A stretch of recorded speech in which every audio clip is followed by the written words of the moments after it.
Praise the lord. దేవుని నామానికి మహిమ కలుగును గాక. 50 రోజుల ఉపవాసంలో వీఆర్ ఇన్ 41 డే. 41 రోజులు నందరం పడి దేవునికి స్తోత్రం. Let's go to the prayer. సకల శోధల కారణభూతులపైన గొప్ప దేవయానికి మహిమ గంత స్తుతి స్తోత్రం చెల్లించుకున్నాం ప్రభా. గతించిన దినం నుంచి దినం వరకు ఎంతగానో కాచి కాపాడు దేవా. ఇదిగో తండ్రి బిడ్డలమైన మాకు చక్కని మాటలు మాకు చెప్తున్నాం, మమ్మల్ని ధైర్యపరుస్తున్నాం. ఇంకా మమ్మల్ని బాగుగా దీవించండి. నేను ఆమె సాక్షిగా పడుకోమని ఈశ్వరంలో ప్రార్థిస్తున్నాం పరమ తండ్రి. ఆమేన్. ఓకే, చాలామంది ఏంటంటే పాటలు పాడడానికి ఇష్టపడినట్టుగా దేవుని యొక్క వాక్యం చదవడానికి కానీ దేవుని యొక్క వాక్యం వినడానికి కానీ ఇష్టపడరు. సో వాక్యం అంటే చాలామంది కొంచెం నెగ్లిజెన్స్ చేస్తారు. వాక్యం చెప్పినప్పుడు నిద్రపోవటం, లేదంటే వాక్యం అంతా అయిపోయిన తర్వాత రావటం, లేదంటే విన్న వాక్యాన్ని మర్చిపోవటం, లేదంటే కొంతమంది వాక్యం వినకుండా అక్కడే ఉంటారు. వాళ్ళ ప్రజెన్స్ అక్కడే ఉంటుంది కానీ వాళ్ళ బాడీ మాత్రం అబ్సెంట్ ఉంటుంది. అట్లా విన్నట్టుగా ఉండి వాక్యాన్ని వినకుండా ఏవేవో ఆలోచనలు కలిగి ఉండటం, ఇట్లా చాలామంది చేస్తూ ఉంటారనమాట. కానీ వాక్యానికి ఉన్నటువంటి విలువ లేదు, వాక్యం వినటం వల్ల వచ్చేటువంటి ఆశీర్వాదం, వాక్యం వినటం వలన లేదంటే వాక్యం విని నేర్చుకోవటం వల్ల, వాక్యం విని పాటించడం వలన, వాక్యాన్ని అనుసరించడం వల్ల వచ్చేటువంటి ఆశీర్వాదం ఇంకా దేనిలోనూ కూడా లేదు. ఎందుకంటే మీరు నా యొక్క పోలిక చొప్పున నడుచుకోండి అంటే ఆది యందు వాక్యం ఉండను అంటుంది. అంటే ఆదిలోని ఆయన రూపం ఏంటంటే వాక్య రూపం. ఆయన వాక్యం అయి ఉన్నాడు. కాబట్టి ఖచ్చితంగా ప్రతి ఒక్కరు కూడా వాక్యం వినాలా, విన్న వాక్యాన్ని పఠించాలా, వాక్యాన్ని ఇష్టపడాలి. ఫస్ట్ ఆఫ్ ఆల్ బలవంతంగా వినటం కాదు కానీ, బలవంతంగా చేయటం కాదు కానీ, బలవంతంగా ఇదిగా అంటే ఏదో వాక్యం వినమన్నారు కదా వినటము, లేదంటే వాక్యం ఏదైనా వినకపోతే ఏమైనా అనుకుంటారేమో వారి కోసం వీరి కోసం కాదు కానీ ఖచ్చితంగా ఈ దేవుడు నాతో మాట్లాడాలి అని అన్నప్పుడు. ఎందుకు అంటే చాలా బాధల్లో వేదనలో ఉన్నప్పుడు చాలామంది ధైర్యం చెప్పే వాళ్ళు ఉంటారు, కానీ ఆ ధైర్యం ఎందుకు పనికిరాదు. ఏదో మనసులో ఏదో పెట్టుకొని పైకి చెప్పకపోతే బాగోదు అన్నట్టుగా చెప్తూ ఉంటారు. సో మనుషుల మాట అంత ధైర్యాన్ని ఇవ్వదు. కానీ వాక్యం చదువుతూ ఉన్నప్పుడు మాత్రం ఖచ్చితంగా ఏ మనుషుడు ఆదరించకపోయినా వాక్యము ఏదో ప్రక్కన ఉండి ఆయనే ప్రక్కన ఉండి మనకు చెప్తున్నట్టు, ఆయన ప్రక్కన ఉండి మనం ధైర్యపరుస్తున్నట్టు అనిపిస్తూ ఉంటుంది వాక్యం చదువుతున్నంతసేపు. అందుకనే we should listen, we should read word of God. వాక్యాన్ని వినాలా, వాక్యాన్ని చదవాలి కూడా. ఎందుకంటే వాక్యం లేకుండా మనం ఎవరం లేం. కాబట్టి వాక్యానికి మనం విలువ ఇవ్వాలి.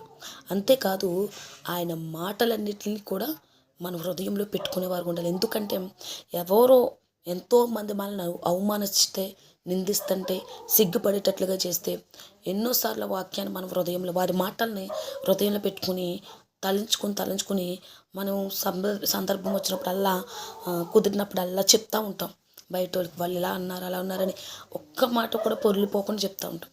అదే వాక్యాన్ని ఒక గంట ముందర చెప్పి గంట తర్వాత అడిగితే ఏం చెప్పారని అంటే ఏంటంటే మనము ప్రేమ చూపించి మగ్గు చూపించింది అయితేనే మనం ఏదైనా గుర్తుపెట్టుకోగలం. అలాగే వాక్యం పైన కూడా మనం ఇష్టం అనేది పెంచుకోవాలి.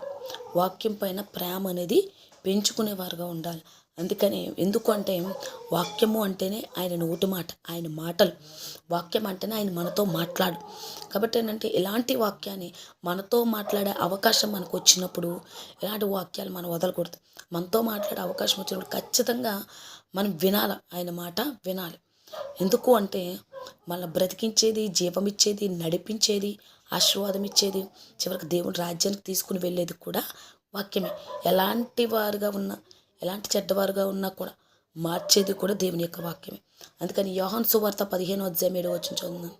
నా యందు మీరును మీ యందు నా మాటలు నిలిచి ఉండిన యెడల మీకేది ఇష్టం అడుగుడి, అది మీకు అనుగ్రహింపబడును. నా యందు మీరును, ఆయన యందు సారీ క్షమించాలి, ఆయన యందు మనముని, మన యందు ఆయన మాటలు. అంటే ఏంటి? ఆయన యందు మనం ఉండాలి, మన యందు ఆయన మాటలు ఉండాలి.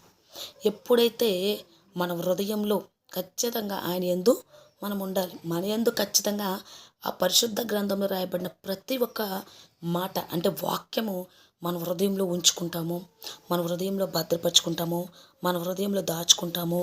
ఖచ్చితంగా నీకు ఏది ఇష్టమో అది అడుగు, నీకు ఖచ్చితంగా దయచేస్తాను.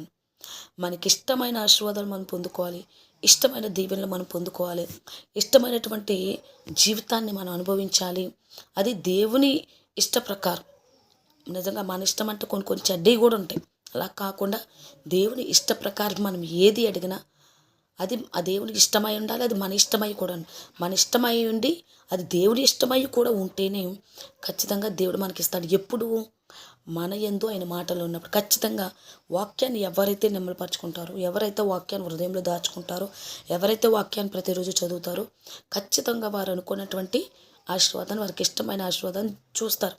చాలామంది ఎందుకు ఈ లైఫ్, ఇష్టమైన జీవితం లేదు, ఇష్టమైన పెళ్ళి లేదు, ఇష్టమైన సంతోషం లేదు, ఇష్టమైనది ఏదీ లేదు, ఎందుకు ఈ లైఫ్ అంట. కానీ మనకి ఇష్టమైన జీవితాన్ని, ఇష్టమైన లైఫ్ని, ఇష్టమైన భర్తను, ఇష్టమైన భార్యను, ఇష్టమైన ఐశ్వర్యాన్ని, ఇష్టమైన దాన్ని, ప్రతి దాన్ని మనం పొందుకోవాలంటే ఖచ్చితంగా ఆయనకి ఇష్టకరమైనటువంటి పని మనం చేయాలి. అదేంటంటే మన యందు దేవుని యొక్క వాక్యం నిలిచినప్పుడు ఖచ్చితంగా మనం దీవించబడతాం.